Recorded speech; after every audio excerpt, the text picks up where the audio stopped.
Real talk lang, brother. Nagagalit naman ang isang tao sa mga asensadong tao dahil sa asensado sila eh. Tapos yung nagagalit, hindi asensado. Wala namang ibang pagmumula nun, Brad. Yun lang yun. Alam mo, Brad, kung iniisip mo na masama ang ugali nila, malay mo, masama rin ugali mo, hindi mo lang alam. Diba? Kasi, mahirap aminin yun eh, no? Yung napapansin mo, yung mali lang nung iba. Pero yung mali mo, hindi mo nakikita. Brad, mag-isip-isip ka na, di ba? Baka kung ano na nangyayari sa'yo. Okay? Ganun lang kasimple yun. Kasi, sa mundo, Brad, wala namang perfecto. Di ba? Lahat nagkakamali. No? Lahat nagkakaroon ng problema. Minsan nga, iniisip mo na nasa kanila ang problema. Pero baka hindi mo napapansin, Brad. Ikaw na pala yung problema. Kasi alam mo kung bakit. Malalaman mo lang naman na masama ang ugali ng isang tao pag nakasama mo na siya. Di ba? Pero kung makikinig ka lang sa mga kwento-kwento, Brad, na si ganito, si ganyan, di maganda ugali niyan. Brad, medyo medyo mahirap yun, di ba? Ang pinaka-the best niyan, Brad, itry mo kung totoo talaga yung sinasabi niya, no? Kasi malay mo, nagsasabi nun, siya pala may problema, di ba? Kumukuha lang ng simpatsya. Dito sa Facebook, di ba? May mga magpo-post ng ganyan. No? Ano, akala mo kung sino ka, ganito, ganyan, pa. Ayun, di ba? Pinagtanggol ka agad yung sarili.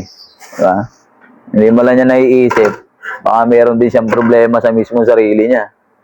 Di ba, Brad? Ewan ko kung nakaka-relate ka rito, ha? Kahit saang larangan to, Brad. Kahit sa magic industry o kahit ano pang trabaho mo. Maraming ganito, no? Yung ang napupo na lang, yung mali nung iba.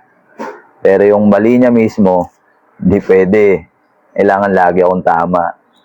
Brad, kung ganun ang mindset mo, malaki na yung pagkakamali sa buhay mo. Kasi brother, dito sa mundo, wala naman perfecto. Diba? Lahat nagkakamali. Lahat nagkakasala. Kaya kung iniisip mo na perfecto ka, Brad, baka mali ka. Try mong pakisamahan yung tao. Alamin mo kung talagang ganun ba talaga ugali niya. At kung nalaman mo na kung ano yung tunay niyang ugali, masama man o hindi, kailangan mo pa bang i-public yun? Diba? Kasi Brad, di naman makakatulong sa iyo yun eh. Minsan kasi brother, kaya nasasabi ng isang tao yan, may mga dahilan, no? Pwedeng hindi siya natulungan kasi humingi siya ng tulong, no? Hindi siya napagbigyan. So ngayon, i-broadcast siya sa ibang tao na masama ugali niya. So ano yan eh, minsan mindset ng Pinoy yun eh, no? Hindi ka minsan madalas eh, oh. Pag hindi ka napagbigyan, masama na ugali mo. Yun yung dahilan nun eh. Siyempre kasama na dyan yung inggit, no? Yung tipo bang nagtatanong siya sa sarili niya, bakit siya meron tapos ako wala? Diba? Pag ganyan na nararamdaman mo, brother, may problema na sa pag-iisip mo, Brad.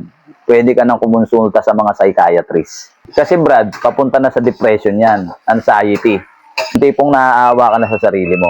Talk lang, brother. Nagagalit naman ang isang tao sa mga asensadong tao dahil sa asensado sila eh. Tapos yung nagagalit, hindi asensado. Wala namang ibang pagmumula nun, Brad. Yun lang yun. Kaya kung gano'n na yung nararamdaman mo, brother, panahon na para mag-isip-isip ka. Kasi hindi makakatulong yan sa pagkatao mo, lalo na sa mental health mo. Try mo, Brad, na makontento ka sa kung ano lang ang meron ka. Kasi yan ang binigay sa ng Diyos eh. Di tanggapin mo na maluwag, tanggapin mo ng masaya. Kasi yung kinaiinisan mo na nagtagumpay, naghirapan niya yun. Tapos ikaw nakatunganga lang. Pinaka-the best mong gawin, brother, no? Magluto ka na, ha? Para may kainin ng pamilya mo. Kasi, Brad, magtatanghalian na. Diba? Tapos nakatingin ka pa sa buhay ng iba, no? Pakailaman mo buhay mo, Brad. Yun ang pinaka-the best. Wala nang ibang sasarap pa doon, brother. Peace out!